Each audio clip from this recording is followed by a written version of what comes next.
Hello everyone! Today we want to talk about teaching pronunciation, vocabulary, and grammar to young learners.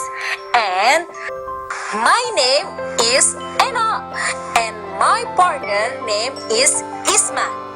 So let's next to the move.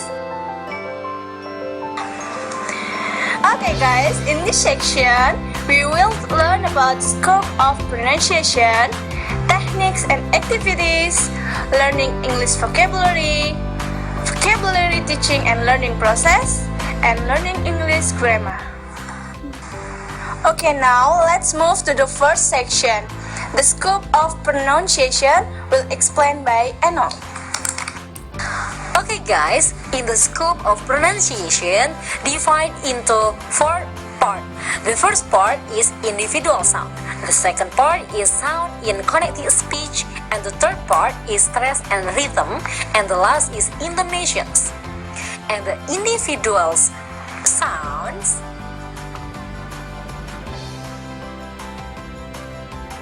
in individual sound, children may find difficulties in difference to sound if they can. First of all, here that sound are actually different. In example, differences in sound E and E.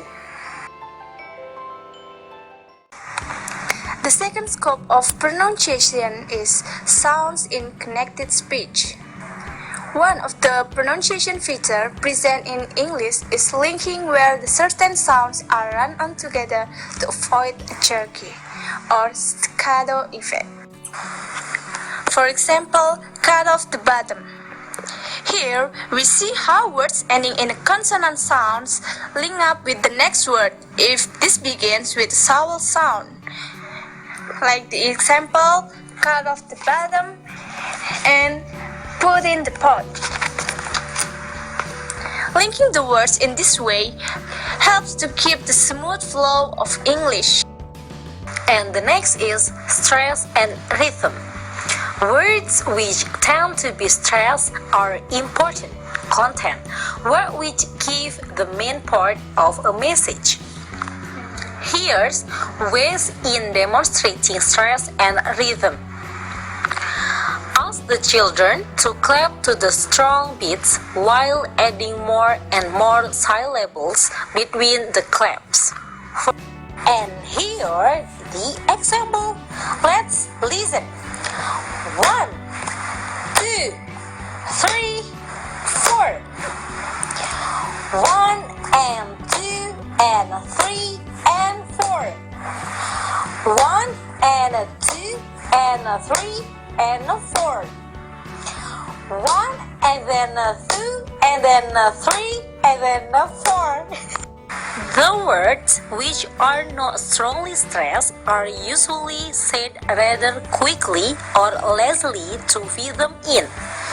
This means that they may sound blurred as the vowel sounds in them are not pronounced as clearly. Next is intonation. The function of intonation is to help emphasize the most strongly stressed word in a sentence. And here, the example of the most usual intonation pattern in English. Short statement. Short statement usually use falling tone. For example, My name, Carlos. Question with WH words is usually used falling tone. For example, Where is my bag? and command also usually use falling tone. For example, Stick in on here. and request usually use rising tone. Can we open it? The question from statement is also usually rising tone, like this. He is too tired. And the last is yes/no question that also usually use rising tone. For example, Would you like a lift? And more recently, the use of rising tone, even for statement, has become more frequent in American, Australian, and British English, especially with the younger generation. And the next, I want to explain about techniques and activities.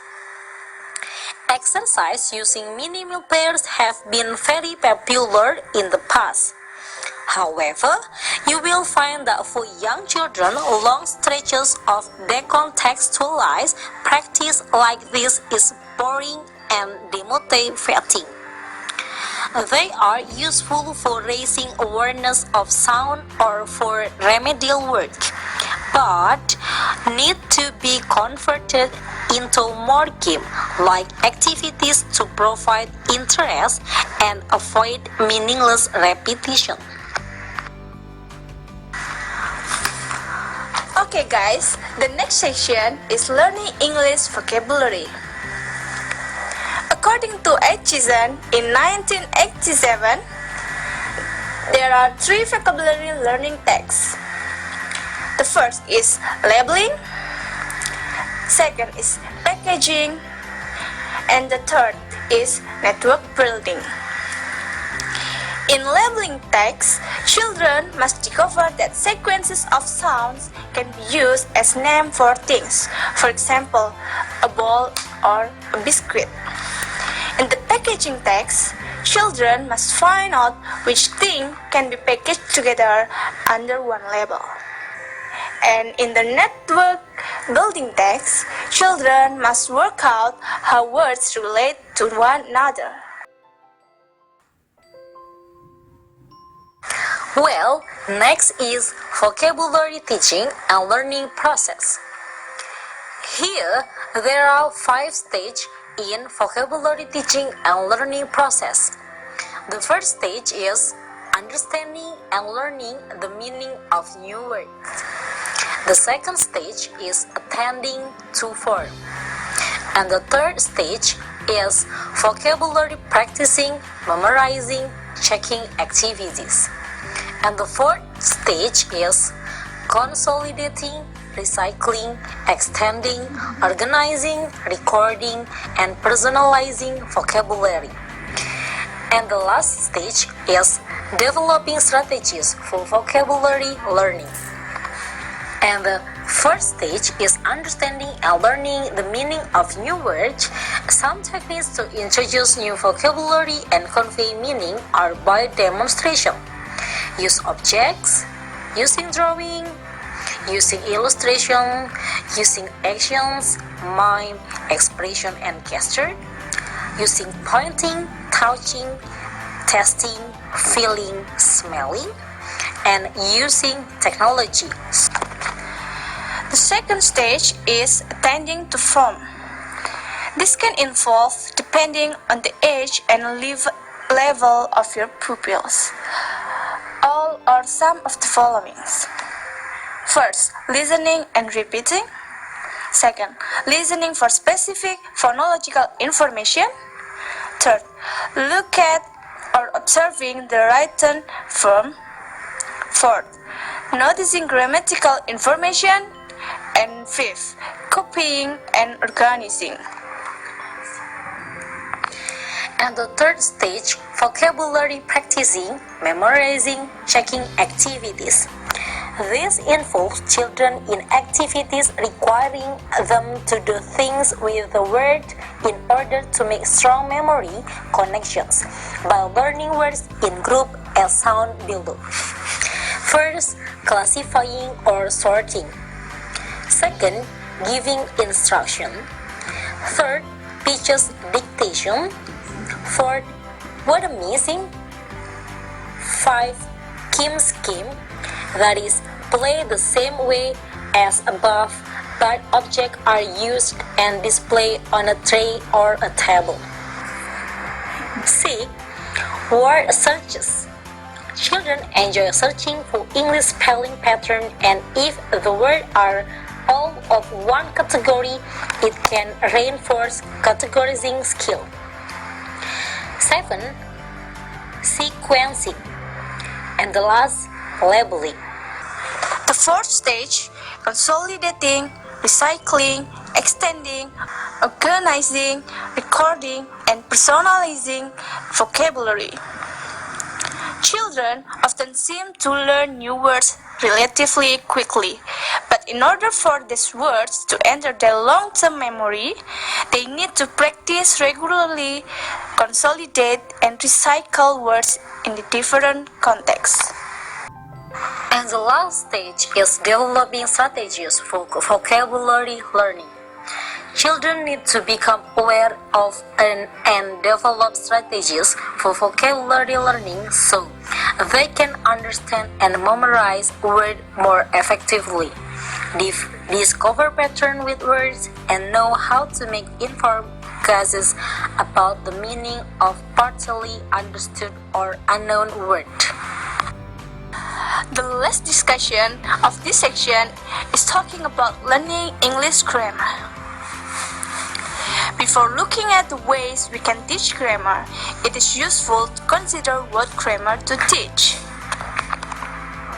According to Lewis, at 1986, there are three accessible and manageable categories of grammar.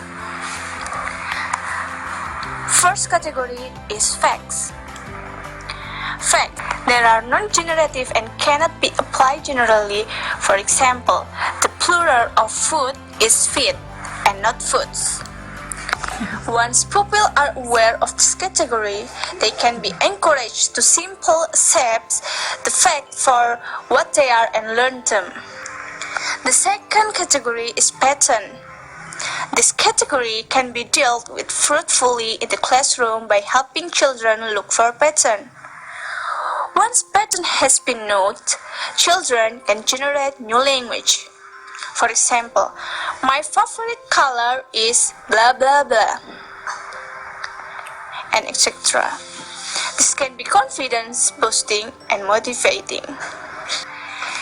And the last category is choices. The use of certain grammatical structure is a matter of personal choice.